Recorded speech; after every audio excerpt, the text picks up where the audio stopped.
welcome in episode 4, Word of the Weiss, and I have to admit that the goal of 2 episodes per week at the start may have been a little bit lofty, but we have covered a lot in the 3 episodes that we've done so far, and I think going in the future, 1 a week is probably a bit more realistic, but in the 3, we have talked about Marvel, we have talked about DC, we've talked NBA, we've talked to NFL. So the one thing left is college sports and the Florida Gators. So today, that leads me into our second guest of the podcast, a very, very special one today. And now, to introduce him, I would like to say that this man covers Gator football and Gator basketball for Inside the Gators. He is also on the baseball beat for ESPN Gainesville.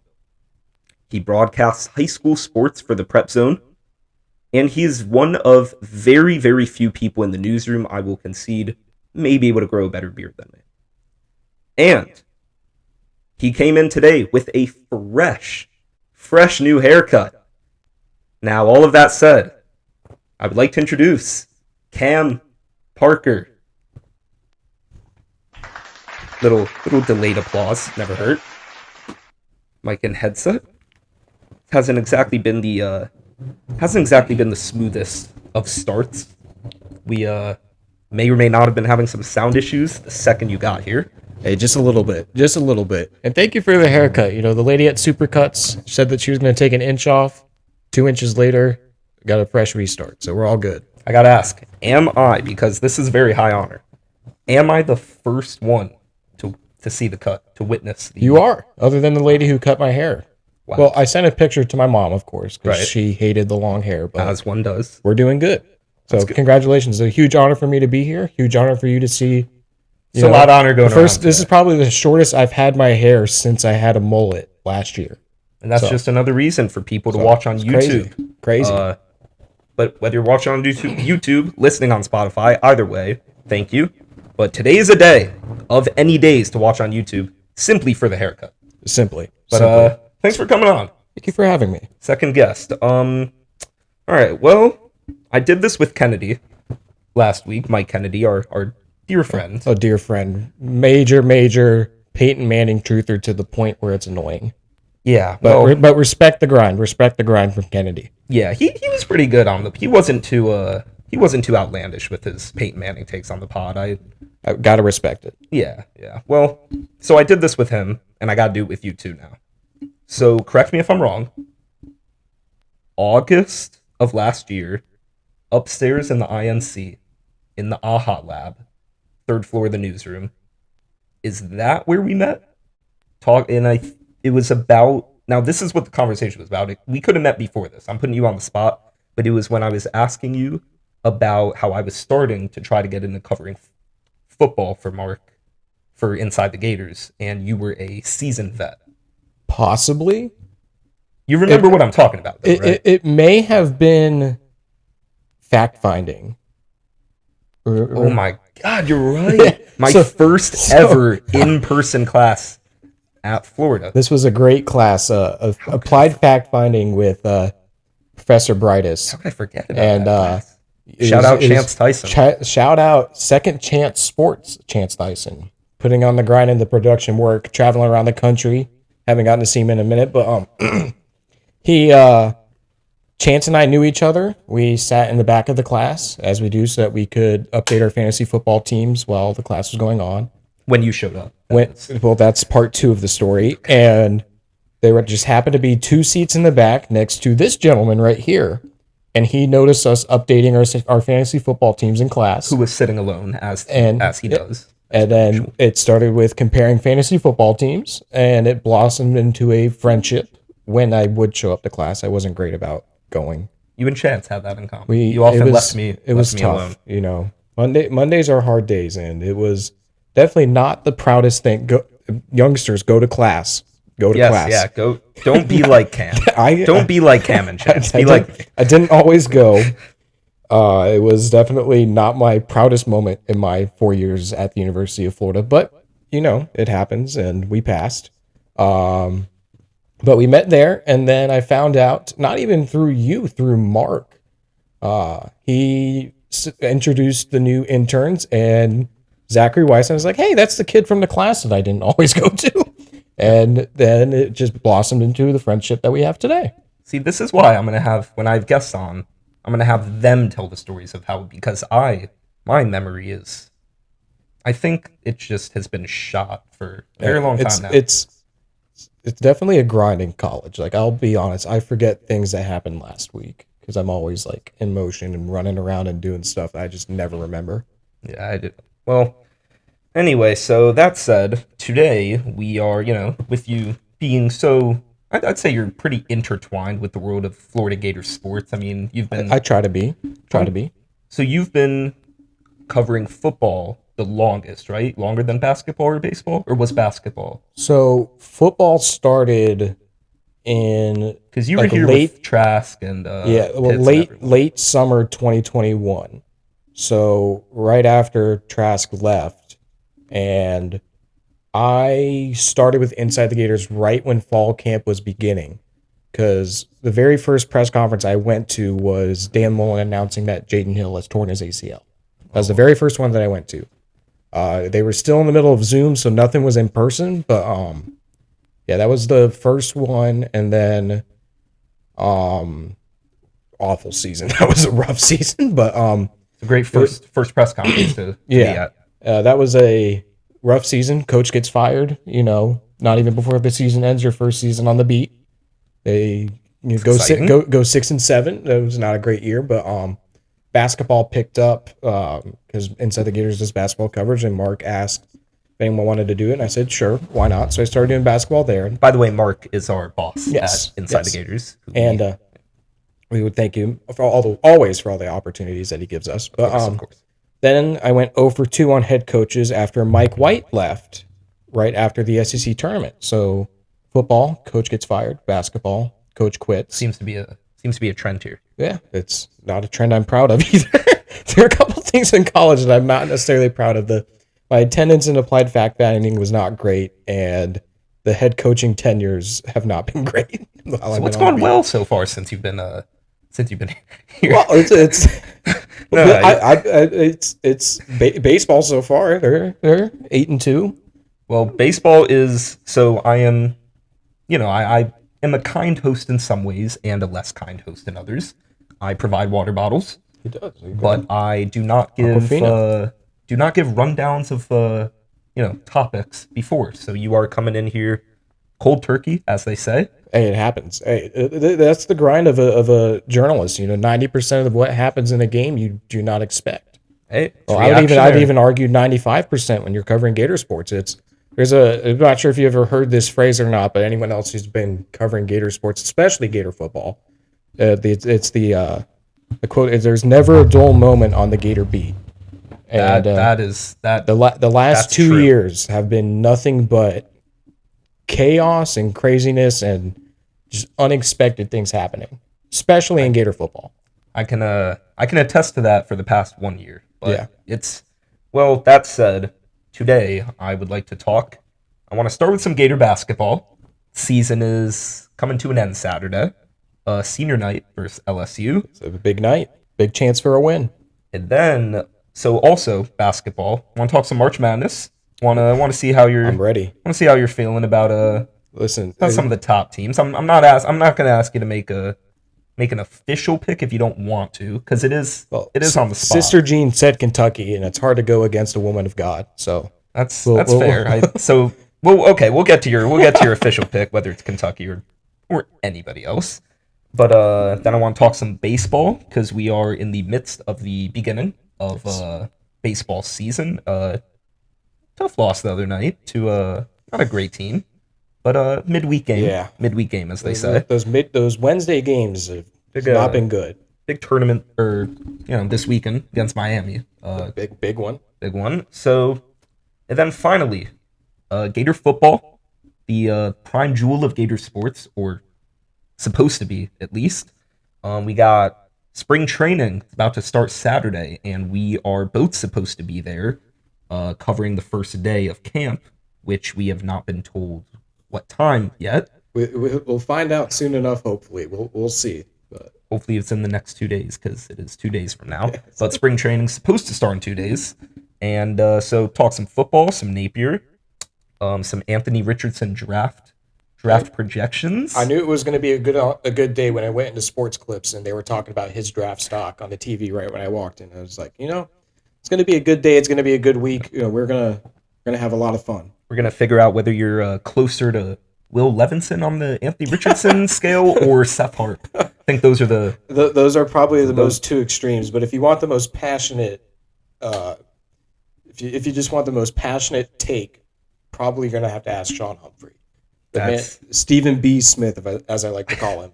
I am looking forward to having I'm looking forward to the Humphrey appearance on the pod. But the thing is with Humphrey, I would love to make that like a group, like me, you, Humphrey, Will. Like just, can you imagine how entertaining how fun that would be? God, that'd be like Skip Bayless and Stephen A. Smith, but 8 of them. Yeah, that'd be like Skip and Steven and Shannon and Max. You're gonna have to turn the volume down for Will and Sean. They pop off when they have a take. So, I want to start with some Gator basketball. Season's been a little underwhelming. I think it's fair to say. Todd Golden's first little bit first year at the helm. Gators looking to finish the season above 500 with a win Saturday, final regular season game, home against LSU for senior night. The struggling Tigers, to say the least. But I want to know, sort of just big picture to start, your thoughts on Gator basketball this season based on what your expectations were. So, did you expect a tournament appearance? Did you expect a rebuilding year? And, just not specific in the players yet, but just overall. I definitely, I didn't expect obviously that they win the SEC. I didn't expect them to even be really top 5 in the SEC. But I definitely wouldn't say that a tournament appearance was completely off the table.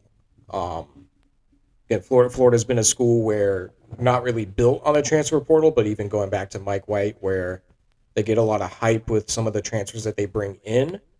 And Todd Golden came in right away, brought a couple big names in, so I definitely expected them to say not be 15-15 going into the last weekend of the season. But I definitely would say I'd expected a tournament appearance, maybe somewhere in the bottom half of the seeding, not anything spectacular, but at least in. Obviously, that's just not going to happen this year, just with the record that they're on, unless somehow they win the SEC tournament. So, underwhelming to say the least, especially with the way that they lost some games this year. But we'll get into that a little bit more later. But I definitely thought that they wouldn't be 15-15, 8-9 in the SEC, and on the bubble for an NIT bid. Men's and women's basketball, neither can win SEC games. No, they can't. The women's team yesterday, that was an interesting loss with what took place in the second quarter there. But I was producing the game, and you were in the room while I was producing it. There was more minutes of reviewing that in the first half than there were of actual game play. So. I think it was actually like 22 minutes that they reviewed that incident in the second quarter. But but it was. I definitely didn't expect them to be 15-15. I didn't go in with these massive expectations that people always give a first year head coach. You like to think like the best, like a new guy comes in and they're gonna win right away. Obviously, that's a hope, but I expected it to be kind of like half rebuild, but with some success. And it just has not been that way this year. So who knows, maybe next year if they can bring some of the guys that they have on the team back, especially some of the younger guys, and rebuild a little bit more and continue to develop, maybe they'll make the tournament next year, but just not going to happen this year. So, a lot of new faces in Gator basketball this season, but none bigger than Todd Golden. And so in the beginning of the season, before the season started during camp, you and I were able to go in and watch some practices. We got to see Golden. We got to see the guys. We got to see how he kind of interacts with the player. I think it's fair to say he's a player's coach. Oh, definitely. I mean, guys love him. Definitely. He again, I wasn't around for the Mike White era. I didn't go to any practices or anything like that, so I can't say whether or not Mike White was a coach's players or not. Didn't give the players coach, excuse me. But give the I don't really. But Todd Golden, you see the guys do like him. They like his staff.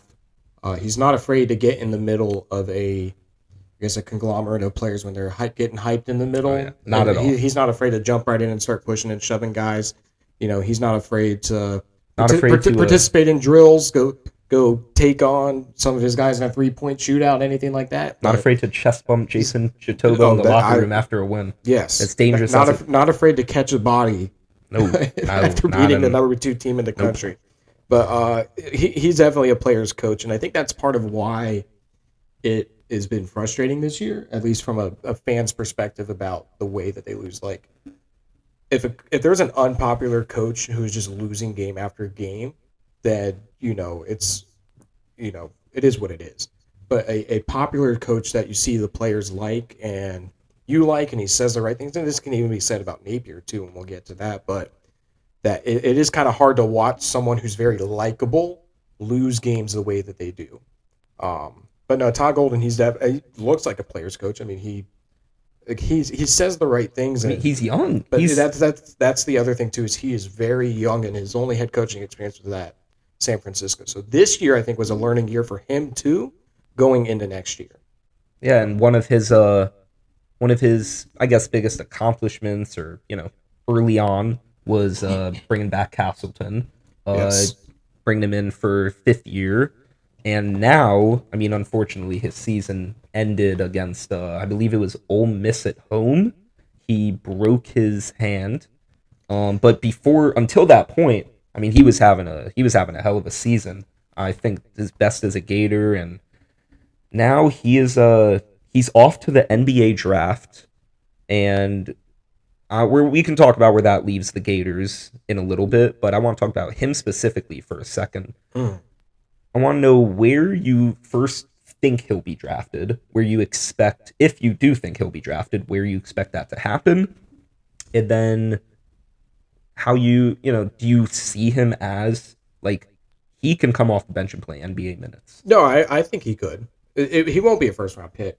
He'll be in the second round, or he'll be a undrafted, needs the summer league to get some hype, and then maybe a year in the G League. He won't be a first-round pick. I thought, just looking at his minutes of the previous 4 games before he got hurt, he was playing some of the best basketball that he's ever played. I mean, you're talking 20 points against Tennessee, 8 for 8 free throws, which centers just don't do that. They just don't do that. 9 boards. He goes the next week against Kentucky, and I know that they lost that game, but 25 points, 7 for 7 free throws, 8 boards. Alabama, 29 points, 50% shooting, 10 boards. Vanderbilt, 25 and 11 boards. He was playing fantastic basketball, and an Ole Miss gets hurt very early on. Yeah, I want to say it was early in the second half. Yeah, he played the first half, but it was like 3 or 4 minutes into the second half. He only had 3 points, but he only shot the ball 3 times. Yeah, it was 22 minutes is what it says here. So it wasn't a great offensive output for him in that game, but I think that's something that he's really grown on this year. Like, yes, he has the numbers. Yes, he's been putting up the points. But I think this year, more than any, he's really developed the other parts of his game. Yeah, and I think that again, Todd Golden has always talked about letting his guys be free. He talked about Jason Chitobo and Castleton letting it loose from the three-point line. Just letting those guys shoot. I'm not saying that he should do that, but no, I get the point. He's been very player friendly in the fact that he's not going to try and force them to do things that they're uncomfortable with, or in the fact that he's not going to force them into a system. He's going to build it around these guys. And I think that that's part of it too, is Castleton. He really was not playing some of his best basketball throughout the year. He struggled in quite a few games, but he got better as the season was going on. And then really when he started to hit that stride was those last 4 games before he got hurt. When, even though Florida didn't win all of them, he was putting up, a heck of an effort and, just playing his best basketball and putting that team in opportunities to win, and it just wasn't happening. But he was doing all he could, and he was playing some of his best basketball right before he got hurt. I think had he not gotten hurt, and who knows what could have happened, maybe he snuck into the first round. Maybe we sneak into the tournament. Maybe, but it, can't look back on it and go, what if? It is what it is. He got hurt, but he'll. If he gets to go to the NBA draft combine, if he has a strong performance there, if he's recovered by that time, and maybe he can sneak into the second round, but he'll be with a team after the draft is over. Not sure if he'll get drafted or not, but he'll be with a team in some capacity. Okay, I think I agree, and I don't want to say out with the old, in with the new, because that feels a bit, one, premature, and two, a little disrespectful to Castleton, who I think has had an incredible Gators career. I mean, now he's what did he in blocks? He passed. He's third. He passed Horford in career blocks as a Gator. Well, point is, I think he's had an incredible career with Florida, and I do think he's going to go on to at least get a chance in the pros. But that said, he's now making his way out, and a new star. Connected. That happened last episode. Oh, okay. I don't know why. What I was saying, though, is a new star maybe emerging in Gainesville, and Riley Kugel, freshman from Orlando. I personally like him a lot, him and Aberdeen, because they are both from where I'm from in the Orlando area. But I want to know if you are as high on him as I am, because I'd say mine is about 80% head, 20% heart. And I have a feeling yours is 100% head, so I would like to know what your thoughts are on him. Well, to start, I made the mistake of saying that he probably wasn't going to get a lot of minutes this year at the beginning of the year. I will admit I was a little high on Alex Fudge and Niles Lane, especially Niles Lane with his performance late last year. But I was also incredibly high on Fudge, so I don't blame you for that. But Kugel, when Castleton went down, they had to rely on Kugel, and it showed because his offensive production just shot out of the cannon. He scored 12 points, at least 12 points in the last 7 games, is what it looks like. Before that, his high was 15 or 14. The big thing is, can Florida keep him? Because I think if he, I was just going to ask. He is the future of the program. You can't. You're not Kentucky. You're not Duke. You can't have a revolving door of players in and out. 5 stars aren't, clawing at the door to get into. Not yet, at least. Maybe something will change, but especially for a young tenure like Todd Golden and a young coach, you've got to keep the stars that you have on the roster now, and then work your way out. I want to say, try to get some of those 4 stars, 5 stars, and even some of the big name transfers to come to Gainesville, but. If you've got a star on your roster, you've got to find a way to keep him. Riley Kugel is that guy. He's just shot out of a cannon the last few games. 24 points against Kentucky, 20 against Vandy, 19 against Georgia. I mean, he is, and he's not shooting poorly either. It's not like he's taking a bunch of shots. It was 7 for 12 against Kentucky, 8 for 12 against Georgia. He is the star of the show for the Gators offense right now, at least consistently. And some of the shots he takes, they're not easy shots. I No. mean, this is a guy who he'll sidestep, he'll make a move and take heavily contested shots, and he'll make them. And he can play the 1 through 4. You don't want him to play center, obviously, because he's a little bit smaller, but he has the size to guard 1 through 4. He has it, and obviously there are certain places that you want him to play. Obviously, you don't want him to play point guard because you got point guards, and he's big. You want him down low who can go back out. But he can guard pretty much almost every position, at least make an effort to. And again, offensively, he's just shown that he has it.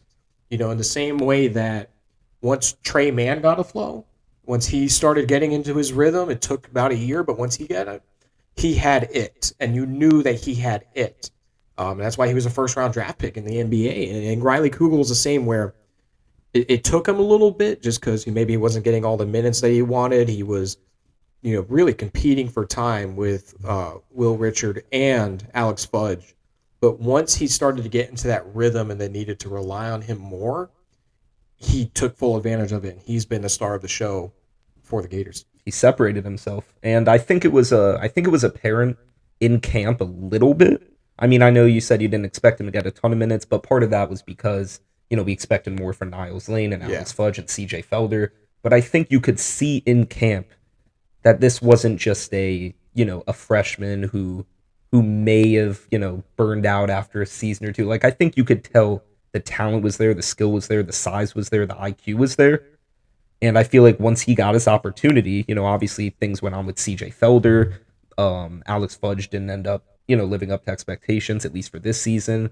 Niles Lane, same thing. I think once he finally got his moment to go in and show what he can do, I think that his confidence went up, his nerves went down, and what Todd Golden said is that the progression of Kugel throughout the season is the same progression he wants to see from all freshmen who enter the program. And part of it too, not to describe him as a late bloomer, but he wasn't on the roster until summer. He wasn't there, and he was probably I think one of the last guys to join the team, other than Denzel and 13 Shimchek. Don't make me do it. I'm not doing Shimmy, it. But Shimmy. But he was one of the last guys to get in Gainesville, and he talked about it in a press conference a couple weeks ago, I think, that the game was a lot faster than, I don't know if he expected it to be like that or not, but it's slowed down as the season has gone on, and you can see that from a production. Again, when that game started to slow down for him, because after the Kentucky game, he scored again the last 7 games at least 12 points. He's shooting tremendously, and even then in his limited minutes, he'd have good games every now and there. But you can see that the game started to slow down for him a lot more as he started to play more and as they started to get him the ball more. So we mentioned that Castleton's gone. Castleton's up in hopefully going to get drafted, potentially. And then you mentioned the point guard spot, how you don't want Riley playing the 1 because we have point guards. But a lot are leaving. Kyle Lofton, he's gone. Myron Jones, who's had a hell of a season. I mean, he's come along really, really well late. He's gone. And I feel I could argue, I think you'd agree with this, that beginning to end of season, obviously Riley's come on late. Will Richard had a great game at Vanderbilt recently. But from beginning to end of season, Colin Castleton, Kyle Lofton, and Myron Jones have been the 3, I guess, most critical pieces, and they are all gone next season. Yeah. Well, so that said, where do you? I mean, obviously, transfer portal, new freshmen. I mean, how do you see this team making up for that lost production that those 3 guys leave you without? Well, you got Trey Bonham, and you have Aberdeen. Aberdeen has not played a lot this year, only 10 games played, and that's just appearances. That's not even major minutes. Trey Bonham is an interesting case because he wasn't the starter at the beginning of the year. At the beginning of the year, they kind of went with the lineup that mostly everyone expected. It was Lofton, Reeves. Felder was in there. Castleton was in there. And Richard, I think, was the other one. Richard was in there. And that lineup kind of fluctuated. But Trey Bonham, I think, shot out of a cannon at least early in the season where he even got to start. They ran 2 point guards. I think he started a couple games straight there, 3 or 4 games straight. Yeah, he hit 7 threes in, I think, the Florida A&M game. It was 7 for 8.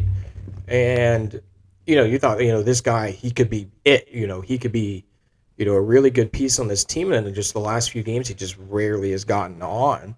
And I think a part of that is because of how well Myron Jones has, been playing since that point. Yeah, and you look at his minutes. He went from a stretch from the Florida State game to the Texas A&M game where he was playing, at almost over 20 minutes a game. There was one at Stetson, he only played 18. But he played at least 20 minutes a game from all those games. And you're talking almost 2 months of work where he's playing 20 minutes a game, and then after that, he hasn't gotten over 15.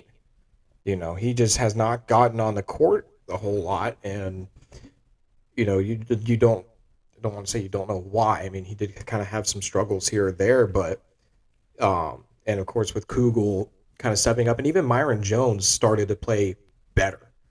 Myron Jones came into Florida as a 3-point shooter, didn't work out, and he was still having those issues. But once he found his game, as a defender, as someone who just provides that veteran leadership on the court from the guard spot, bottom his minutes kind of just went down.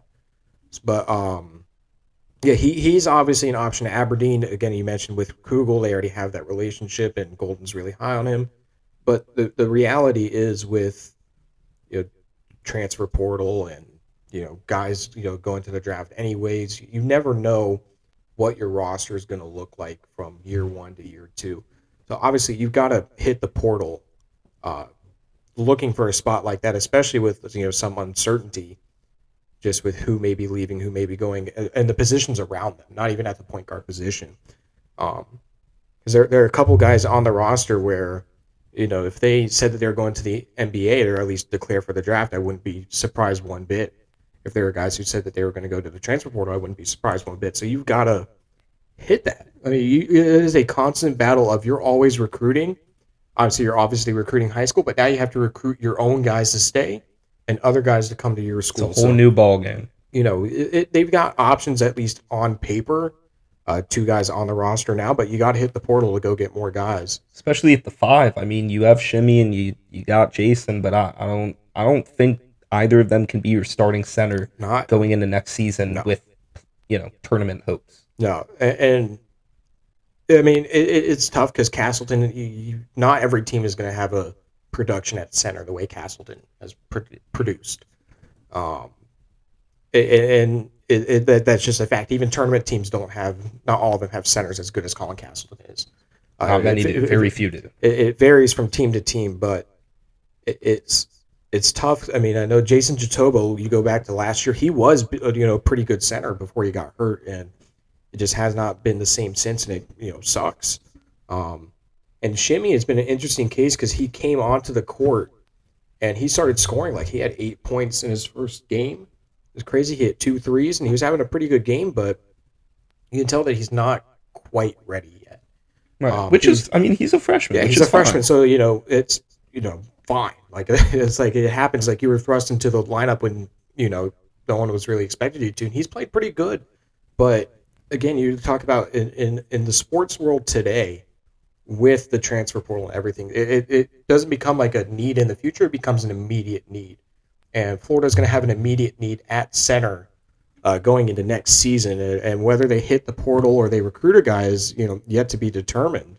But they could, they've got a lot of needs. I think they got a lot of needs on that roster. And but center and point guard are ones that I'm watching closely. Yep, and I think the portal can help. And it can hurt. Oh, definitely. And, if Kugel leaves or Richard, it could hurt, but it could also help, because if not for the portal, we wouldn't be talking about a center you could bring in that way, or another wing or a point guard to replace. We couldn't be talking about this. So I think we'll see. I think it's going to be a positive, because I do think that they're going to bring in a guy that can help make up for some of that production, but we'll see how it turns out. And real quickly, before we get to baseball, I'm not asking you to make a pick if you don't want to, but March Madness thoughts. Who's a team or two, if you want, who you look at and think they're going to go far? And then, just sort of overall thoughts about the tournament and the SEC and, going in. Well, I don't want to say it, but Alabama does look really good. Not going to get into the details with all of that. Got them down. They're the intro. They're off the court issues that they're dealing with right now. Brutal South Carolina fans. Did you hear the lock 'em up chants? That's awful. It is a kerfuffle of a situation. Or as Nevada would call it, Nope, never mind. That was brouhaha. That was brouhaha. And that would not work in this context. No, not necessarily. It's a kerfuffle. We'll roll with that. It's tough over there with their off-court issues, but so we'll stick to on-court. They are the best team. They should have a very long tournament run. That's the team that if I had to pick at least to get to the Final Four, that's like a guarantee. Alabama would probably be the best option. You look at the other ones in Joe Lunardi's bracketology. I mean, Houston obviously is the other number one. Kansas and Purdue. I think Houston is probably the next best option out of those four. So those are the two that I'm going to be watching very closely. At the very least, again, I'm not going to claim to be a basketball expert. Like if you asked me to name the best player on Houston, I probably wouldn't be able to tell you off the top of my head. I just don't follow basketball as closely as that. Mostly just Gator basketball in the SEC. But so what you're hearing here is Cam Parker is guaranteeing a Bama national championship. I'm not going to say that. He is recommending you put all your money on Bama. There was only one time. I'm going to take you back to last year, and you might remember this. I had a premonition after a Florida basketball game that they lost that I went to. They played a team in the SEC, and I saw them, and I was like, this team is going to go very far in the tournament. This team is going to. Yeah. And so I sat down, and then the next week I had a story about them in the newsroom. I had to do a game preview for ESPN Gainesville. And I was looking through their stats and going through their Twitter. I'm like, oh, yeah, this team's going to go far. I'm like, I'm calling it now. So I went and I told all my friends in the newsroom because we were doing a newsroom bracket. I told my family because we were doing a family bracket back home. And I told all of my housemates because I lived in that co-op. So I lived with like 79 other people. I told everybody because we were going to do a bracket there too. I said, watch out for this team.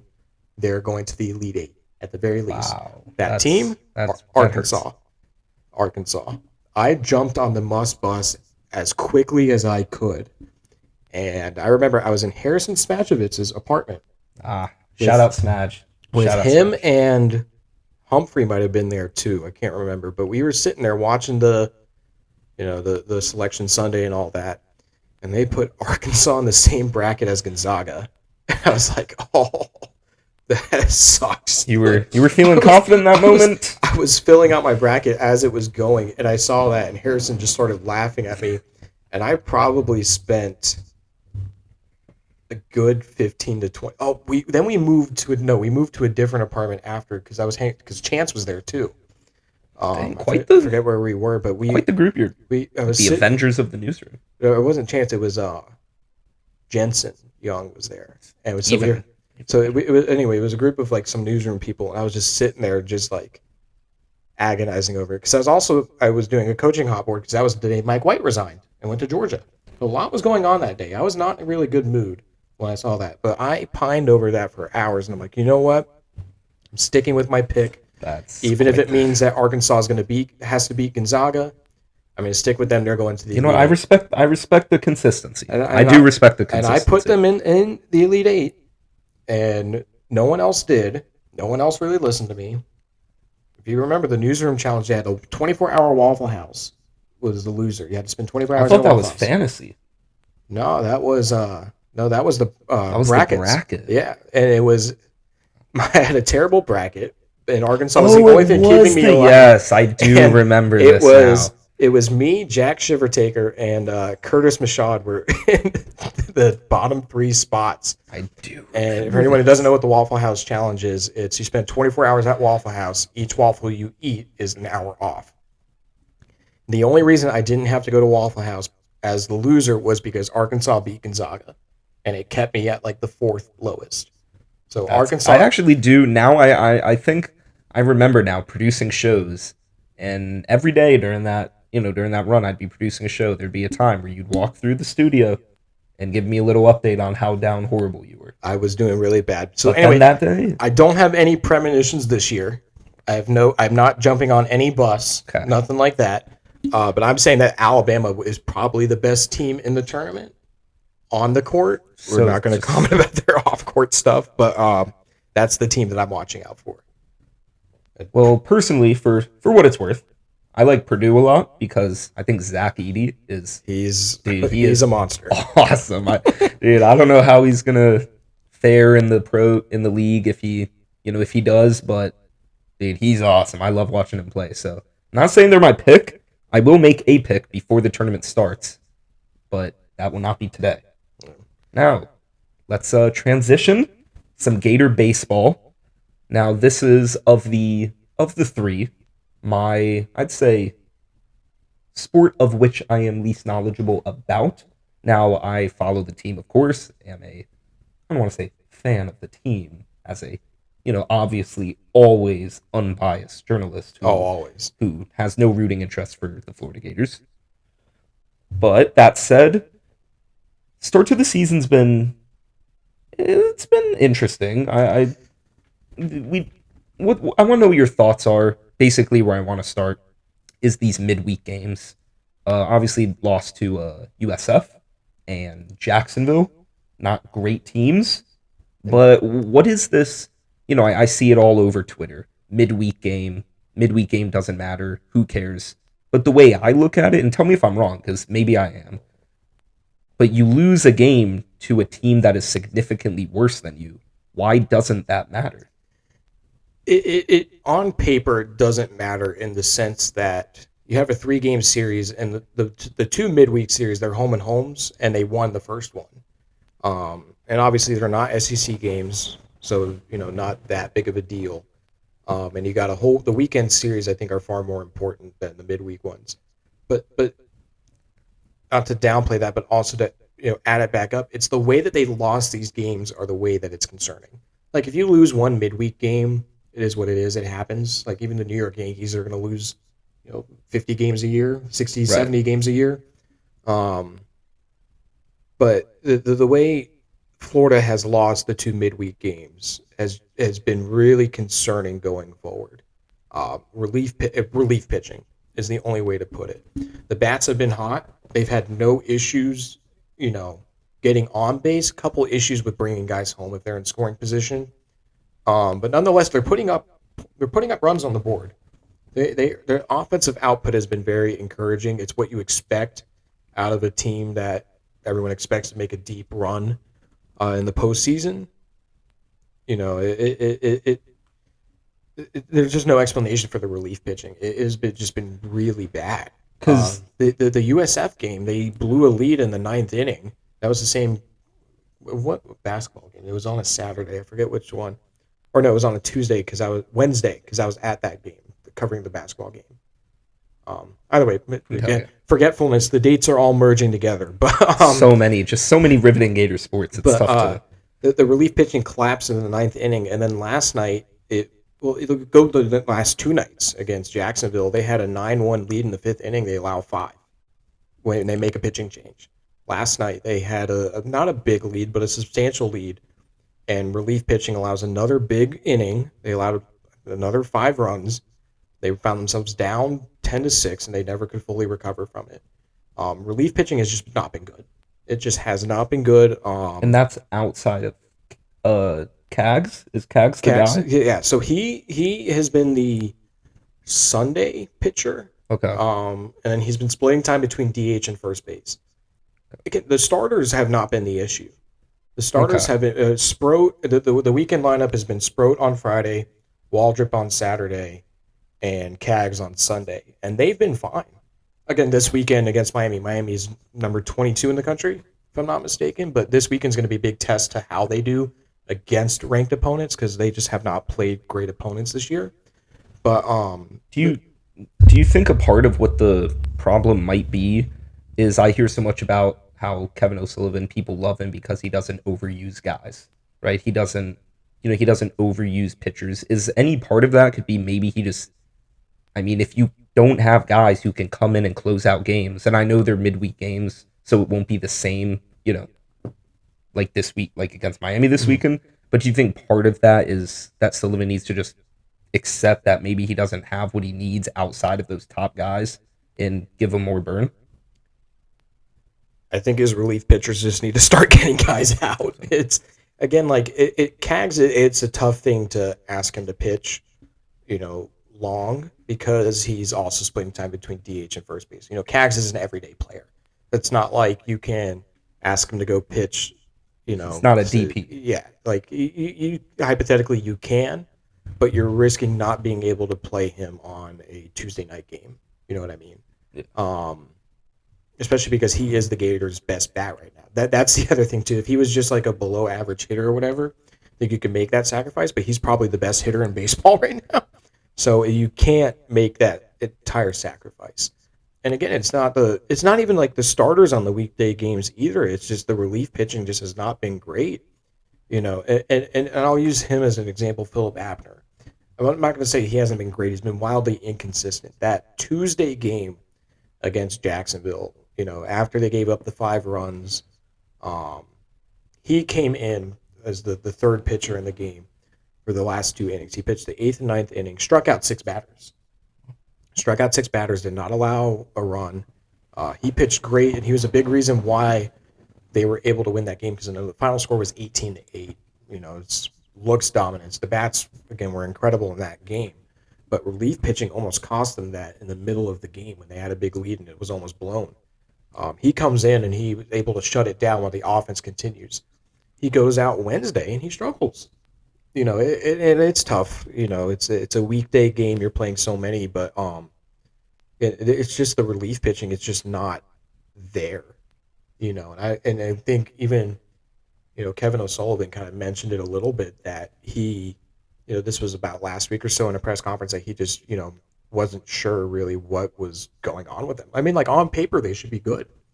They should be really good. And it's just the relief pitching. It's not like in Gator football where, one day Anthony Richardson will have 400 yards and 3 touchdowns, but the defense gives up 45 points. You're taking me back to football. And then the next week, Anthony Richardson only throws for 60 yards and 3 interceptions, but the defense only gives up 17 points. Sounds about right. You know what I mean? It's not like you're having multiple inconsistencies. Florida has not even going to say it's an inconsistency because they're just consistently not, adding up to it. The relief pitching has just not been great this year. It just hasn't. It cost them the 2 games. And again, the good thing about this is it's early in the season. You have time to figure it out, but they've got to be able to find a way to figure it out and get some guys who can get consistent outs, game in and game out. So before we get to football, I want to know how good is this Florida Gators team really? Is this team national champions good in your eyes?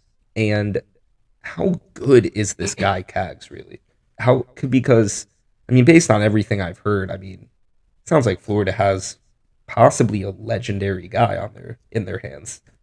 We'll start with your first question. This team, yes, they're passing the eye test with everyone. I know it's hard to rank teams early in the season. I know it says that they're only number 6, but it's hard to rank teams early in the year when your level of competition maybe isn't great. And passing the eye test is the same throughout every sport. Is do you beat the teams that you're supposed to beat, and do you beat them the way you're expected to? Florida has pretty much dominated its opponents outside of the 2 weekday losses, and even then, they had big leads that were blown from relief pitching. They were dominating them for 8 out of the 9 innings that they played.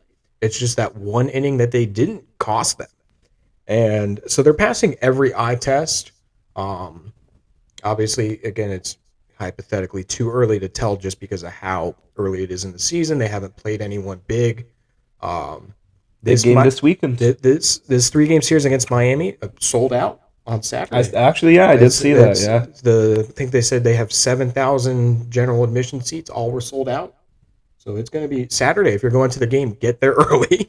Try to get there early. But this weekend will be a big test. Miami, number 22 in the country. This is the first-ranked opponent that Florida's going to play this year.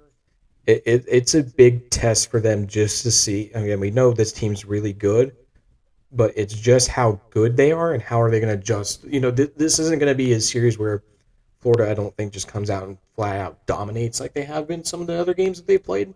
They're going to have some adversity, but can they overcome that, the adversity that's thrown at them this weekend? And I think it's a big test for the pitchers, too. We know Brandon Sproat's great. He was great last year. He was great this year. Hurston Waldrop is a transfer. So this is, we knew he could be really good. Now we get to see it against a ranked opponent. And Kaggs has been fantastic everywhere he's played.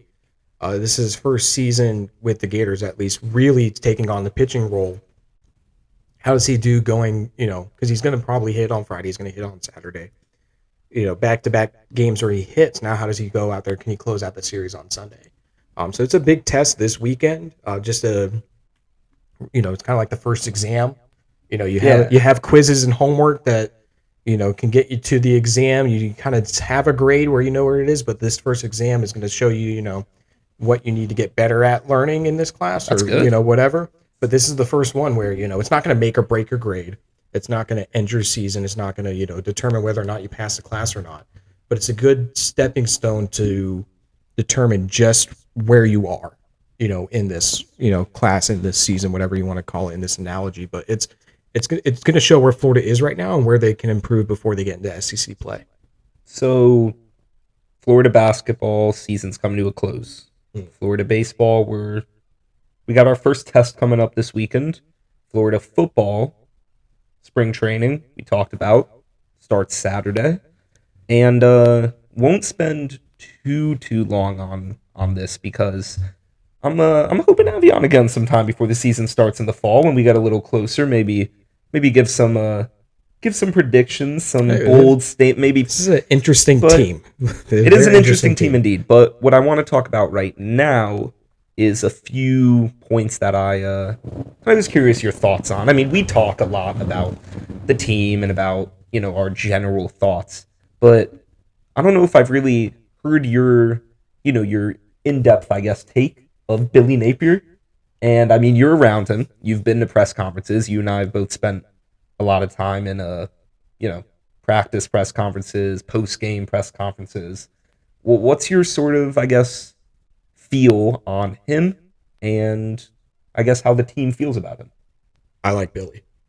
Because him and Todd are pretty different guys. Billy Napier, I think he has all the tools and all the right personality to be a really good head coach at the University of Florida. The long-term investment that he's made in the program, at least, as a CEO, I'll say that because that's the term that everyone likes to use with him, is he's not just a coach, he's a CEO. He treats the job like he's a general manager of a professional organization. He's got his hands in everything. There is not anything that happens that necessarily surprises him. He knows what's going on. He knows everyone in the organization. He treats it like that. He doesn't call the freshmen. He calls them rookies. He talks about support staff and off-field coaching like he's a GM. So he treats the position like he's a GM of an NFL organization. He doesn't like when Cam Parker takes videos of I did not do in that. the spring. Oh, I did do that. Yeah, well, fall camp when he's it happens, but he monetizes Cam's Twitter videos. It's listen, and I respect Billy because he knows everything that's going on, and he's very, I don't know what the right word is. Again, just losing the train of thought. He's very on top of everything that goes on in the organization. He has a way that he has done things that has worked for him in the past, and he's sticking to it. And again, you respect that of a guy who, especially with some of the stuff that I've heard about, the not to bring up Dan Mullen, not to beat a dead horse or anything, but just the unorganization from that, and the way that things were run when Mullen was a head coach, for Napier to come in and revamp everything to where everything's organized, everyone has set expectations. This is your job. This is who you have on your team. This is your staff. Here's what you need to do, and no one is surprised by anything when something happens. I remember I was just reading this the other day on Inside the Gators, just going down memory lane a little bit, but as one does. Mark put out the behind the scenes look of Dan Mullen's recruiting aspects. I think Napier big on recruiting, Dan Mullen not necessarily was.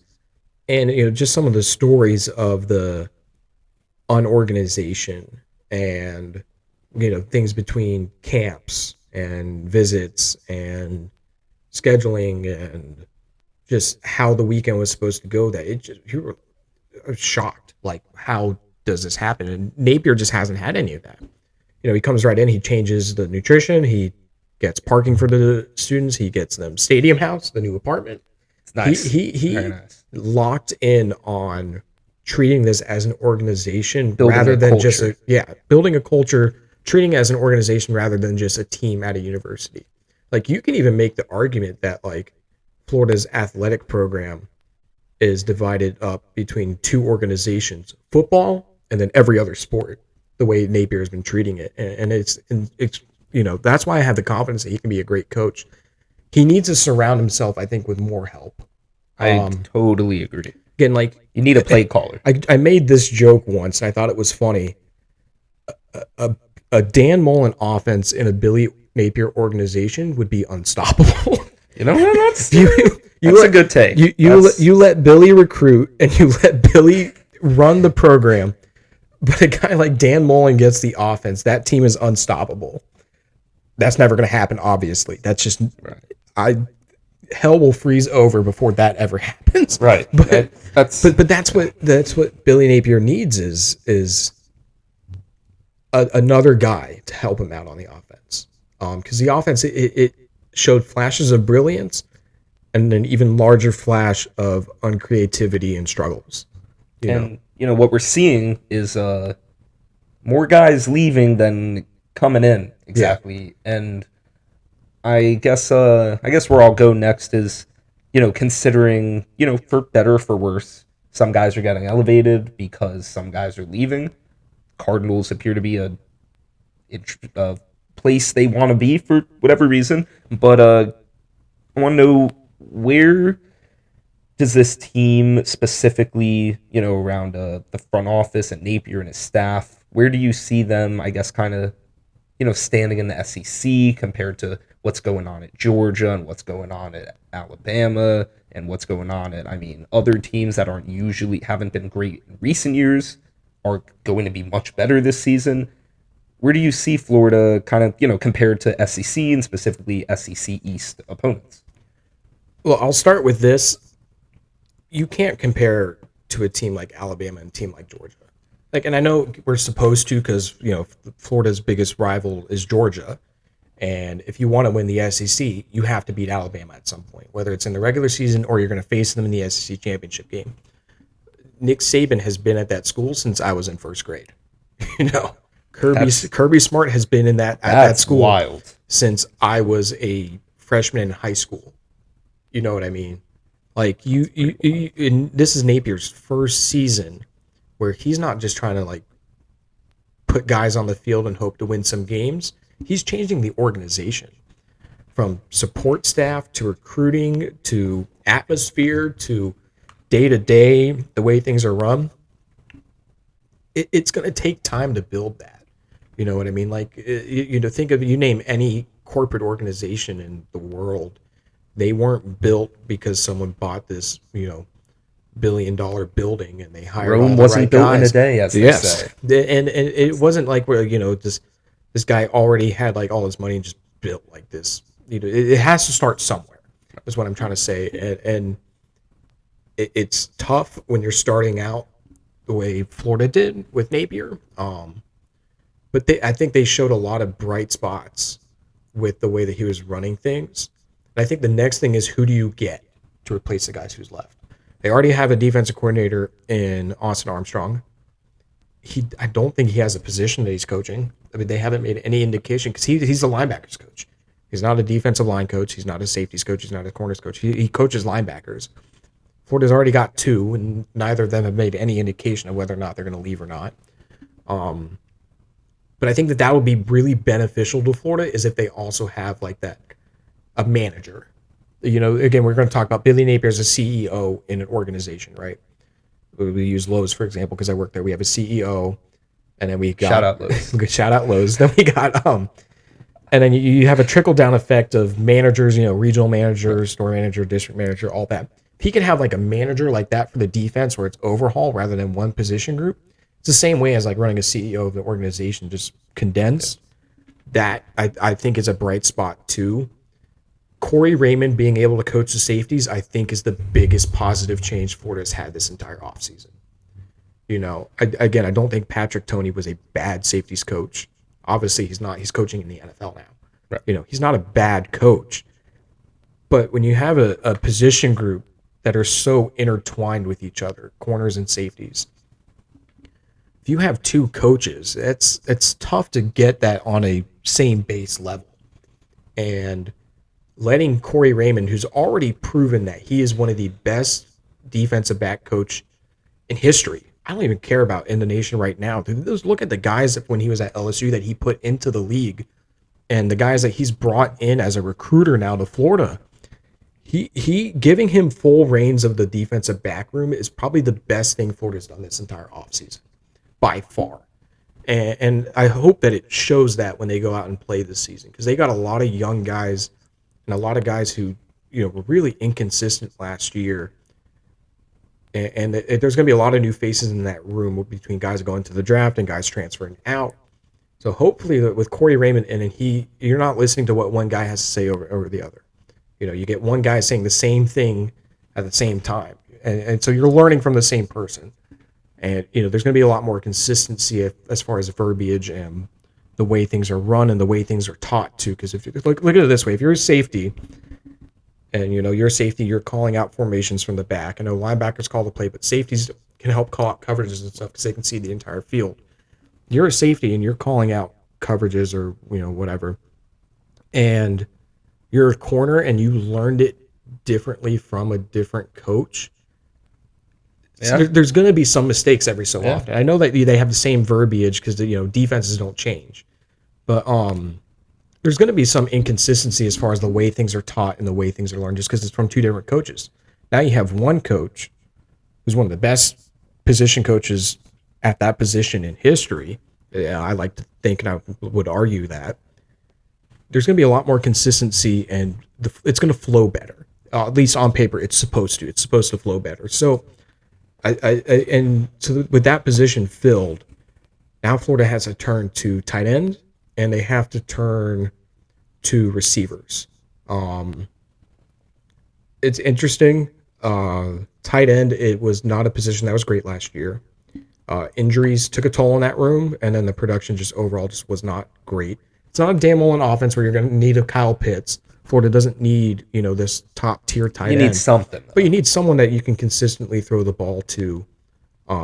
You need a threat at the least at that position. And I think you need to use them. Florida just was not using their tight ends last year. They didn't really start using them towards the end of the year, and the only viable option was Jonathan Odom. And he proved that he could be a viable option. He has sure hands. He scored a couple touchdowns, got hurt in the bowl game, but I think he'll be back for spring. But you need a viable option outside of just one guy. And Keon Zipper, I think, can be that guy. I mean, he had a wild play. Against Tennessee. It was the first touchdown pass of the year. Yeah. And you're right, it was. But you saw what Dan Mullen did with his tight ends at Florida, especially when Tim Brewster became the head coach, or became the coach of the tight ends, is what I'm trying to say. And what a valuable position coach can do for a position group, right? And I thought it was a weird fit from the start with Piegler, because he was a running backs coach at Michigan State. So I thought it was a weird fit, but, you know, first year head coach, you know, let him cook. I guess is what let him cook is what are the kids are saying these days. Had to work in at least one let him cook this podcast. But you got to find someone to coach that position, at least to develop them into pass catchers. I know that's not a big aspect of Billy Napier's offense, but it's got to be an option that you can use. Receivers, there's plenty of options to go get a guy out there. It's just, can they bring some guys home? Ike Hilliard is an option. Coach at Auburn, Gator legend. That'd be cool. Dallas Baker is the coach at Baylor, Gator legend.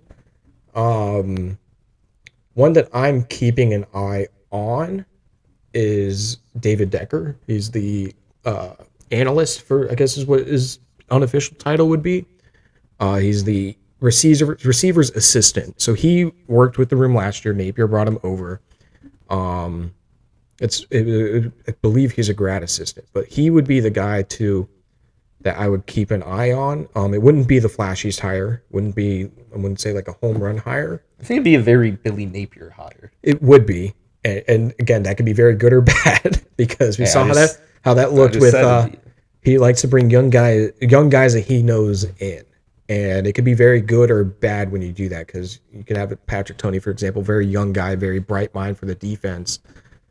Maybe not quite ready to run an SEC defense, but nonetheless doesn't make him a bad coach. He's coaching in the NFL. He's not a bad coach. I will never argue that. Like he's a good coach.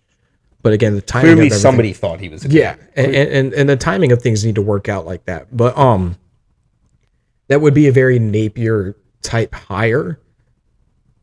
But the positive on that is he's already a coach that's gaining traction, at least in the coaching world. Like he's going to be a receivers coach one day. He's going to be a very good receivers coach one day. But again, that's probably probably one of the biggest coaching positions, at least in the country right now with openings. I don't know how many there are, but that people just need to keep an eye on. Who's Florida going to get as a receivers coach? Kerry Colbert going to the Broncos. No one really expected. Yeah, that was obviously shocking. Obviously Napier did. Great. They know a lot more than we do. And you can't fault a coach for wanting to go to the NFL, right? Like the NFL for coaching too is the top of the tier. So who does Florida hire as the receivers coach? And that's the other thing too, is spring is 2 days away.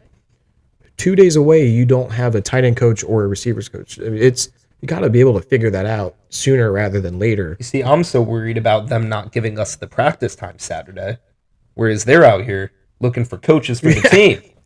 And maybe they know, obviously, the way Billy Napier has shown things so far in his tenure, he's 5 steps ahead of, at least, I'm not going to go back to game days or anything, but at least from an organizational standpoint, he's 5 steps ahead. Just an example of that would be at the beginning of the year when we guys would ask him about how is he going to recruit the transfer portal, what's his plan, with guys leaving and everything. He said there's going to be a roster turnover like no one else has ever really seen. And then Florida had 20 something guys leave. He was not wrong. Everyone freaked out and we're like, well, what do you expect? He said that was going to happen. Everything Billy Napier has said has come to fruition. And I think the guys that stayed, something that guys would tell us in press conferences. Ventrell and Ant and Jervon and different guys would tell us the culture has changed. They would tell us things that would go on, in the locker room under Mullen that aren't, anymore under Napier. And I think that the guys that were, I guess, mentally prepared for that change are the ones who stuck around. And as it turns out, a lot of guys weren't. And again, coaching change is not easy at any level. I went through 3 high school head coaches in 4 years. It's not an easy thing to deal with, especially when it's the guy that's recruiting you and then your position coach also gets the boot. Because Napier did not keep a single on-field staffer from the Mullen era. I thought he would. I was a little surprised by a couple of guys he let go. I really thought Tim Brewster was going to stay. I got to say, I don't mind it, though. Yeah. Because you've talked in depth about it, but Napier is building his company, his organization here, and I think letting some employees go, even if they're good ones. Yeah. If you really want to click the hard reset button, you gotta sometimes let some go. And that was definitely the case too. With again, there were a couple guys that I weren't surprised Napier didn't bring back. There were a couple guys that I thought he would. If I had, going back to when that coaching change was made, if I had to do a tier list of guys who were going to stay or going to be kept or were going to be let go, I genuinely thought Tim Brewster would be on the top of that list just because he is a respected tight ends coach and a veteran. Ultimately, didn't happen, but it's the guys who talk about that culture change. They even talk about it today. The guys who are at the draft combine, Trey Dean talked about it. Jervon talked about it. I'm sure. Anthony Richardson's going to talk about it when he gets to go up.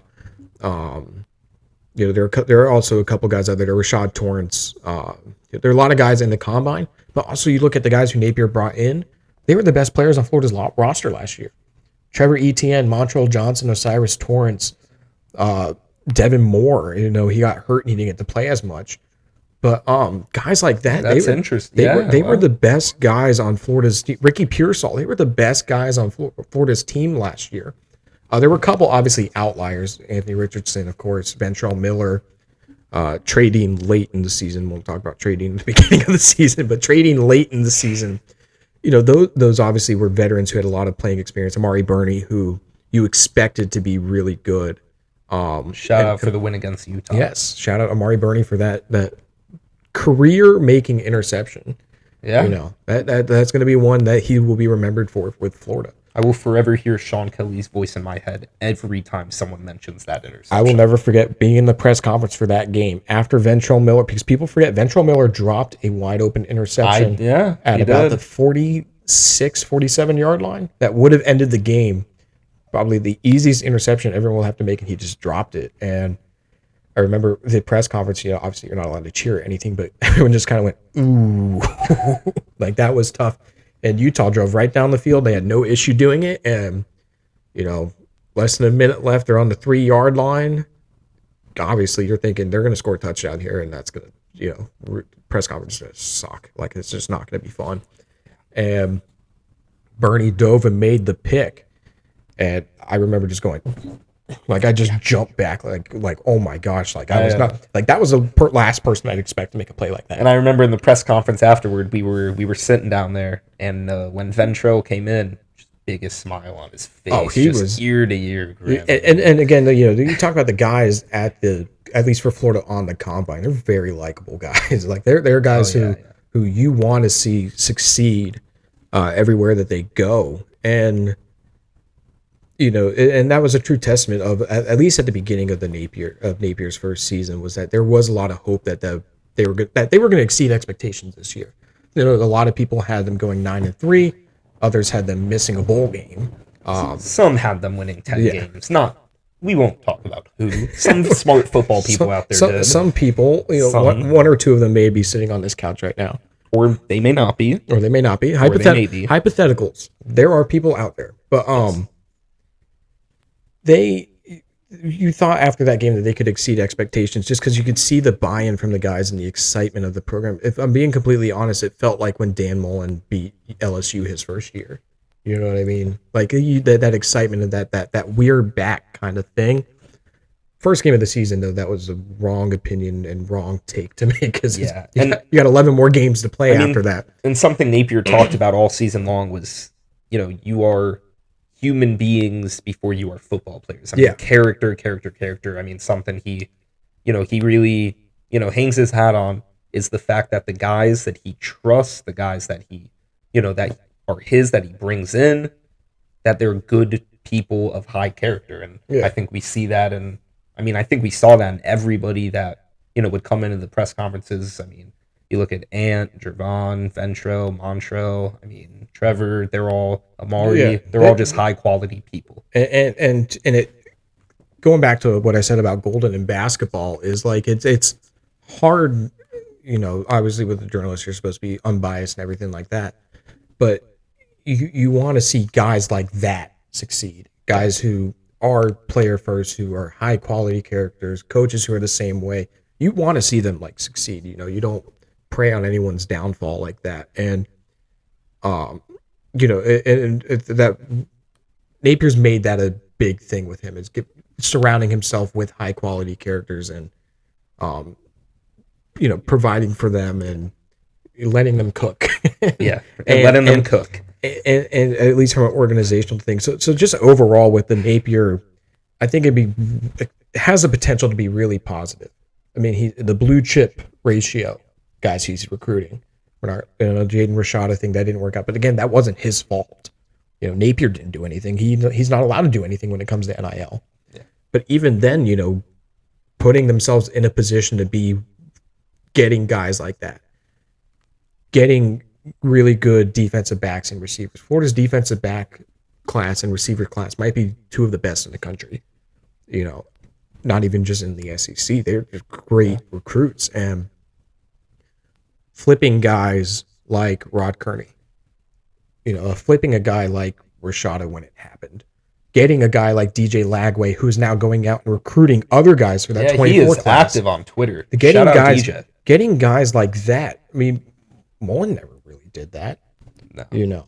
I mean, getting Anthony Richardson was big, but you talk about he's a Gainesville guy. Yeah. And again, just going back to that too, I don't think a lot of people realize how many guys that Mullen recruited never actually made it on campus. And so Napier is, overhauling everything, but there's still a lot of holes that need to be filled. Again, it's only year 2 now. Like it's just the beginning of year 2. It takes time to build a program like that. Hey, and one of those holes that, well, may not be a hole anymore, potentially. Anthony Richardson, obviously, he's out, moving to the NFL draft. CBS Sports has him number 1 to the Colts. To Eric's Colts. My one of my high school football head coaches, shout out Jamie Bop. He was the big bopper. Let me play quarterback once. My sophomore year, I took a knee. Oh, okay. And then but I didn't get to play quarterback my senior year. Did you after throw a pass? I did. And I got to throw like maybe 6. And 3 of them were screen passes. Okay. One was a fake screen that I threw 15 yards and outside shoulder on accident when the receiver was wide open for a touchdown. Luckily, he caught it. And the other one was a pick 6 on a screen. So hey, if you don't throw a pick 6, you're not really a quarterback. No, not at all. So, but anyway, shout out Jamie Bop, big Colts fan, asked me about Anthony Richardson, and I'll say the same thing that I said every game throughout the season. It's there. He can be a really good quarterback. You see the games that he played against Utah, the games against Texas A&M, the first half of the Florida State game. Even Tennessee, you see those games and you go, this guy is something else. Yeah, Utah, he was great against Utah, or good against Utah. Yeah. But I think the game where I really was like, oh, this is a top 10 talent was against Tennessee. Because, I mean, he was fantastic. So coming off of 2 games where he just played horrible. He had really bad games against Kentucky. I mean, the whole narrative was when's this guy going to throw a touchdown? That's what the whole narrative was. And he played out of his mind that game, at least throwing the ball. Again, just showing that it's possible that Florida can throw the ball with him, kind of ending that, maybe he's not a terrible passing quarterback. He can be a really good passing quarterback. And he had a string of some really good games. The performance kind of fluctuated. I mean, Missouri wasn't all that great. South Carolina was pretty good, but they relied on defense and running the ball mostly that game. In the second half of the Florida State game just was not good. I mean, he was good against LSU. He had a pretty good game against LSU. Again, you look at those games like that where how can a first overall pick quarterback lead a team to a 6-6 record? I mean, well, you look at the games that they lost, LSU was on the defense, right? That defense was just not good in that game. Vanderbilt was partially on the defense. I know Richardson didn't have a great game. Florida didn't rush the ball great that game. Had to rely on the passing game. And if you had to rely on the passing game last year, that was a big problem. And the Tennessee game, too, I would say that was a lot on that defense as well. But Tennessee also had probably the best offense in the country. It happens. But I'm not surprised by, someone saying he could be first overall. I'm also not surprised by someone saying that he has a 4th round draft grade. Will to Seth scale. Same thing with just the entire Florida team last year, where you don't know what you were going to get, and that's the scary thing. But I think he's a top 10 quarterback. What I think of him as a quarterback is irrelevant because I'm not a GM. You know what I mean? It's relevant here. It's relevant on this couch. He's going to go top 10. That's a fact. He's probably going to play his rookie year. Number 1? It depends on who gets the first overall pick. The Bears are not going to. Right? Yeah. The Bears are not going to have the first overall pick. They're trading that. They are trading that because I think that they have enough that they like in Justin Fields that they're not desperate enough to draft a quarterback. And I think it'd be irresponsible to draft Will Anderson at 1 when you could easily get him at 2, 3, 4. If you are the Chicago Bears just transitioning to the NFL and you draft a quarterback, you're going to get worse. I agree. Because Justin Fields, what he was able to do last year with the lack of talent surrounding him, you're just going to put yourself in a worse situation. So the Bears are not going to draft first overall. They're going to trade that pick. If Indianapolis moves up, If Houston moves up, it depends on who it is. Atlanta. I mean, Atlanta just got rid of Mariota. I don't know how confident they are in Desmond Ritter. The Carolina Commanders just they could make Carson Wentz. They could make some moves too. But the common theme with Atlanta, Washington, and even Carolina is they all have young quarterbacks that they haven't really gotten to see yet. So, are you willing to abandon that right away? For a guy like Anthony Richardson, I would. I mean, I wouldn't abandon that, but I'd bring him in as like competition. But a lot of those three teams, and Oakland now without Derek Carr. Hey, all Vegas. Vegas. I'm sorry. Vegas. Just Madden 16. I play that more than anything else. So I keep an eye on which team gets that first overall pick. I don't know if Richardson will be the first overall pick. I'd be very surprised. Oakland and Carolina. I'm sorry, I don't know why I said Oakland again. Vegas and Carolina. I also was watching spring training baseball today, so got the A's on my mind. But shout out Sox. I think the Red Sox killed Philly. So figured I'd just give it a little mention since you mentioned spring training. I'm a Yankees fan. You keep that. So it's a good day. It's a good day when the Sox. It's a good day when the Sox win. Again, whoever gets the first overall pick, I think that's going to determine where Richardson goes as well. Because it's not like you have a Joe Burrow where you know that guy's going to go first overall, or a Trevor Lawrence where you know that guy is going to be, no matter who picks him, that's where it's going to be. Because you got C.J. Stroud, Will Levis, and Bryce Young, and the dynamics all changed because Hendon Hooker. I mean, I don't know. Hooker with the ACL, you don't know where he's going to go. He could be first round. He could be second round. It's going to be interesting because an ACL injury it's no joke, especially when you're a quarterback. There's a lot of guys though. And so there's a lot of guys, and who needs what type of quarterback too. But again, the big thing with Richardson is the inconsistencies. Who's willing to take the chance? Who's willing to take that chance and tap into that talent, but also limit those mistakes that he had in college.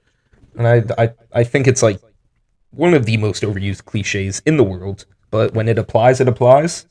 And when you think of high risk, high reward, I don't really think there's many situations it applies better than with Anthony Richardson. It's tough because you don't want to pass up on a guy who can be a generational talent, who Richardson is.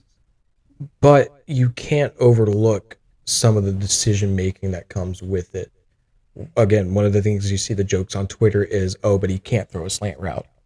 And then you look at it and you go, well, I can't argue that. He definitely struggled in that case. The thing is, though, you can learn how to throw a slant route. You can't learn how to be sixth, whatever he is. And that's the other thing, too, with these teams is, I know Richardson can't decide where he's going to go. He's going to get drafted either way. But at least for him, from a success standpoint, you think as an organization, can the staff that's in place tap into that? Who's going to be his quarterback coach? Is his quarterback coach going to be the offensive coordinator? Is the head coach going to call plays? Who is going to be the talent that's around him? There's a lot of questions that go into that. But Richardson, he's going to be top 10.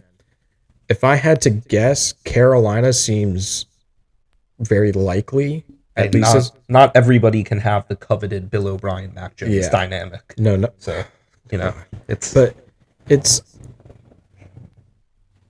Carolina seems very likely right now. Just with, I don't know. I think with a guy like C.J. Stroud, for example, you get the height, you get the running ability because you don't need a great running quarterback in the NFL. You need a guy who can throw the ball and a guy who can run if you need to. And I think he'd probably would be the number one quarterback. I don't understand the Will Levis hype. I'm sorry, I just don't. Bryce Young, obviously the concern is the height, but he's a winner, and you can't overlook what he was able to do at Alabama. If he wins one national championship as a starter, he goes down as the greatest quarterback in Alabama history. Heisman Trophy winner, SEC championship. I mean, he was incredible. And I'm not a GM, so I'm not going to say, we can overlook the height or something like that. But I think Richardson, 9 with Carolina, because I think they have the 9th pick, is very likely, but a lot of that is contingent on who trades up for the first overall pick. Right. He's going to blow the scouts away at the combine this week. That's That's just a fact. He's going to blow the scouts away. He's going to put up crazy numbers. And if Zach Wilson blew scouts away at the combine, what do you think Anthony Richardson's going to do? That's the other thing too. Is it is a combine? You don't know where this is going to go. So there's a lot at stake with Richardson. A lot of questions. Not questions that can be easily answered until he takes the field. Unfortunately, that's the risk in it. But the reward is there. And a lot of these teams too. I mean, Washington's already pretty much said that Sam Howell's going to start week 1. Does Washington? What do they do? They've got Taylor Heineke behind there. I know he's not necessarily viable, but they have another quarterback. Does Carolina, who just drafted Matt Corral, what do they do with that? They still got Sam Darnold on the roster too. I mean, I'm not comparing Sam Darnold to Anthony Richardson, but please you got to. I will never. Richardson is a better quarterback than Sam Darnold. I'll tell you that right now. But what do you do with the roster that you have now? Who's the guy that you think would best fit? And then obviously the big question is, are you willing to take on that challenge? Because it's not easy to tap into that talent, especially with a guy who's made a lot of mistakes. And he's a young guy too. He only had 1 year of starting experience at Florida. You look at a guy like Bryce Young, for example, won an SEC title, won a Heisman Trophy, went to the playoffs, went to a national championship game. Guy like C.J. Stroud, who just had nothing but success at Ohio State, despite not going to say well-liked, but despite you lose to Michigan twice, your popularity as a starting quarterback, whether that's your fault or not, goes down. Right. And so what they were able to do at their schools compared to what Anthony Richardson did, obviously that's going to raise them up a little bit higher. But who's going to be, if you're an organization, are you willing to take on that challenge of essentially re-coaching a guy? Natural talent is there, but the X's and O's, the speed of the game, everything else is the question mark. Who's going to be willing to take on that challenge and tap into that? So essentially training a new quarterback. Yeah, no, I agree. And so I want to pose a final question to you. And it's a bit of a heavy question, so you don't have to set anything in stone, but I want to know your thoughts on it. And this question came about to me today. I was producing Sports Scene, Steve Russell's show. Shout out, Steve. Shout out, Steve. At a ESPN Gainesville studio. And he posed a question to his callers. And he didn't include baseball in it. I'm not going to include baseball in it either, for what you'll find out are obvious reasons. So, Cam, between Florida Gators football and Florida Gators basketball, which becomes relevant, which returns to relevance first? Football right away. They're not going to return to relevance right away. I'm not trying to say that, but my answer is football right away. Because I will say their bright spots are a lot brighter than what I saw from basketball. I will say, to play devil's advocate, I got to tell you the reason Steve said basketball, and the reason he said that is because with basketball, there's 7 guys. You need 7 guys who can play. Yeah. You bring in a guy, 2 guys, that's a much bigger difference than it is you bring 1 or 2 guys into football. So the numbers, that's what he was saying. But I'm tempted to say football. Well, I'm going to stick to my answer with football. Basketball, Florida has been relying on one guy for basketball, right? And now it's Riley Kugel the last few games. He could go to the draft. You know what I mean? He could be a one and done kind of guy. And football, at least going into next year, you've got a lot of bright spots on your team. That Montrell and Trevor are probably the top running back duo in the SEC. Totally. Ricky Pearsall comes back. Then you add the holes that you filled on the offensive line. Florida lost pretty much their entire starting offensive line outside of center. And they bring back Austin Barber, which was just massive, especially after losing Ethan White and losing Michael Tarquin. But you bring him back. You bring Keontae Goodwin, who's a 5-star Kentucky. You bring in Micah Mazkua. I don't know how you pronounce the name, but the Baylor transfer. He's going to take Osiris Torrance's spot. You got a couple blue chip offensive linemen. You've got, I know Damian George, there's a lot of question marks just with everything that happened at his previous school. But Napier is doing the right things to fill his roster. I know quarterback's not flashy right now after losing Rashada, and Graham Mertz comes in. Florida's not done recruiting at the quarterback spot. They're We going got to another portal opening up soon, or another window opening up soon. Opens up May 1st, Yep. runs to May 15th. And that's the other thing, too. See, people confuse this on Twitter. I looked this up. The portal window only determines when you can enter the transfer portal. If you're in the transfer portal right now, you're free to pick a school and go. Really? So the portal window was to stop guys from entering the portal at random times. The portal window is only for guys. Once you're in, you're in. So that's why you saw in the fall guys like Josh Braun, Trent Whittemore, who say when they tweet, "I plan on entering the transfer portal," because you can't force a guy to play on a team, right? Right. Yeah. So that makes sense. They leave the team. That's the other thing too is graduates. That rule is only for undergrads. Yeah. Okay. If you're a graduate, you're free to transfer whenever. Obviously, there's specific rules of the NCAA as far as like when the season's on, anything like that. But you don't have to wait for a portal window to open to enter the portal when you're a graduate student. When you're undergrad, it's to stop true freshmen from leaving after their first year. You know what I mean? So if there's not really anyone in the portal right now, mostly because it's spring, guys try to get to their schools by the spring semester opening up so they can spend the spring season with their team. Same thing with coaches. They're not really recruiting the transfer guys right now. They are, teams are in spring practices right now. But when that window opens up May 1st, guys who lose their starting spots or guys who lose position battles, they are jumping in. Now, that's the other thing, too, I don't think a lot of people are talking about is that Florida's going to lose some guys. Every team loses guys. Florida's probably going to lose some guys after the spring season ends. But they're not, especially at the quarterback spot, they're not done. Graham Mertz is the starter right now. I will not argue that. I don't think he has to be Anthony Richardson to succeed at Florida, but Florida's not done recruiting a guy at the position. Who is it? Obviously, there are a lot of schools that are having position battles right now. Ole Miss has 3 starting quarterbacks. They have Jackson Dart, they have Spencer Sanders, and Walker Howard. Is that the guy that transferred from LSU? So they've got a lot of guys there. That's something I'm keeping an eye out for. Just specifically, but Napier's not done recruiting at that position anyways. I think that with the way that he has his organization set up and already a year under his belt with guys who he didn't recruit out, and the majority of next year's starting lineup going to be guys that he brought in, and you don't have to deal with one and dones. And basketball, Florida, with the way Florida has had to rely on one guy to be really good, the football team I don't think has to do that next year with some of the pieces that they have. So I think just overall, if I had to bet on it, I'd bet the football team would be returned quicker than the basketball team. Yeah, it's easier to. This past year, Napier was building on Mullen.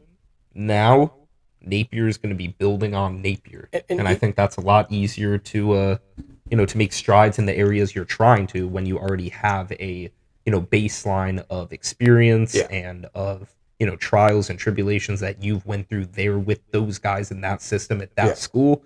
I think it's a lot easier to improve in spots that you're trying to. And that's the other thing too. Even last year, I know the final record was 6-7, but Florida's less than 10 plays away from potentially being like 10-2. Yeah, no, not saying that was completely realistic. You're talking about a couple stops against Kentucky. Yeah, no, your point is Anthony Richardson hits one more pass against Tennessee, hits one more pass against Vanderbilt. Florida doesn't completely collapse offensively against Florida State in the passing game, and the LSU game, I still have no idea just how that happened, just the way that game went. But people forget Jason Marshall had an interception that was called back late in the game. Florida gets that back. Maybe they tie the game. That's the one game this season that I did not cover as press in the press box, and I went to as a fan, and it was I wasn't all happy. I wasn't joyful with every call that was made. It was an interesting game, but I think the football team is still steps ahead the way the basketball team was. The basketball, especially because a lot of the guys on the roster now, they played together before Napier took the job. Some of those guys. And this basketball team was a bunch of new guys. Like, it wasn't like you recruited one team to come over with you. You got a lot of new pieces coming in from a lot of different areas. And even though those guys like Will Richard, Trey Bonham, and Kyle Lofton all had success at their previous schools. Alex Fudge, I mean, he was pretty much a true freshman again because he didn't play much at LSU. Right. But you're asking a guy who played with no one. He played with other guys. He comes in and now he has to relearn everything, create a connection with other guys, and Florida's probably going to have to do that again. And it's basketball is just so much different with transfers and guys going to the NBA. There are some guys who go to a school for 1 year just so that they can get the experience, and then they'll go play overseas and make money that way. You don't have that in football. You kind of have that with the XFL, but I mean, it's so much different because you only have to play 1 year of post high school to go to the NBA. The NFL, you have to play 3 years in college.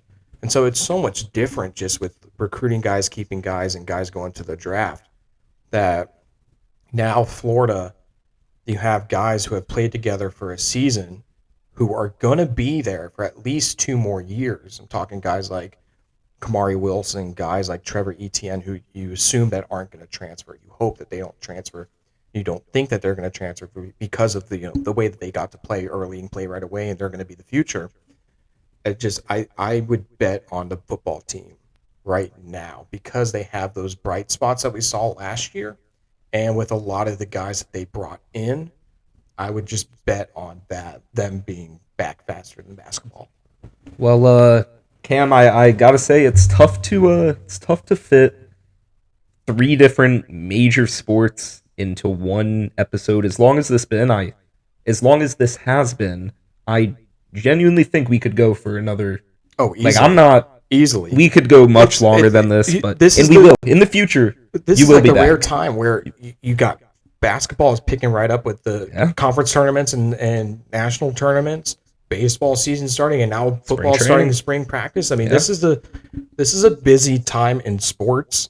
It's an exciting time, and it's a lot of time where you can speculate without having like. We're not close enough to speculate. It's fun to speculate, and it's fun to look at things and going into preseasons and making predictions and things like that. So it's an exciting time. And listen, we had some mic technical issues at first, but a tiny bit. But it ended up working out. I think this has been awesome. Now I love doing this. Did this with Mike. Got me very excited. So let me lock in. Cam, where can they find you? Where can they find your work? Social medias, where your articles. Let them know where they can find. I am most active on Twitter. I do have an Instagram. I don't really post on it too much, but Twitter at CamParker25. You can find most of my stuff there. I try to retweet my articles and put them up. InsideTheGators.com, obviously for football, basketball coverage. I'll be out to some of the practices this spring. And if see you Saturday. Saturday, we'll see, depending on the time, and because I have to go cover baseball too. So we'll of course Saturday. I'll be at the LSU parking, game, so it'll be tough. But for football, basketball, Inside the Gators, if I'm still here in Gainesville this summer, because I'm also looking for a job post-grad, so we'll see. But it's summer, if the Napier opens up summer practices as well, I'll be out there. And then obviously ESPN 98.1 FM, 8:50 AM, WRUF.com. Your flagship for the Florida Gators. Or it's WRUF.com. I'm there posting articles weekly through my shift. Obviously baseball coverage as well, and then high school stuff, and mostly in the fall with high school football if I'm still here in Gainesville. MainStreetDailyNews.com and the Prep Zone, I do some coverage there as well, some play-by-play, color commentary, and just general game recaps. Cam Parker, everyone, thank you for coming on. I like that. It played when you came in, but headphones were not yet. But there's some cool things on here. Such a nice crowd. Yeah, no, I know. They've been, you guys, thank you. You guys have been really, really great tonight for us, because we are looking at a live studio crowd right now, and not my bet. That's not what we're looking at. Not at all. Nope. Well, thanks for coming on again. It's been great. And we will run this back. This will be ran back. We will. When Graham Mertz shows in the 15 minutes of on-air work that we get to see, because again, spring practices, just a disclaimer for when we go out there, the way Napier runs it, we get 15 minutes to watch. Right. Every drill is on air. We don't get to see one-on-ones with receivers or corners or anything like that. The most we really get to see is quarterbacks throwing to receivers and tight ends, running backs doing pad drills, and shoulder hits only with the linebackers and D-line. So we don't get to see much. But when Graham Mertz proves that he's a Heisman Trophy winning quarterback in those 15 minutes throwing on air, that's all right. I'm just clip it. That's a Twitter joke for whenever I put Heisman. When I put out a video of a player making a play and people Cam Parker guarantees an Alabama national championship, and he guarantees Graham Mertz wins the Heisman. You media always doing this. You guys heard it. You media heard it here first. You journalists are always so Cam fake. Parker, you do everyone. This thing. Cam Parker. All right, buddy. Thanks for coming on. Thank you for having me. Always a pleasure to talk sports with you, whether it's in the newsroom or a professional setting like this. Till next time, guys. Word of the Weiss.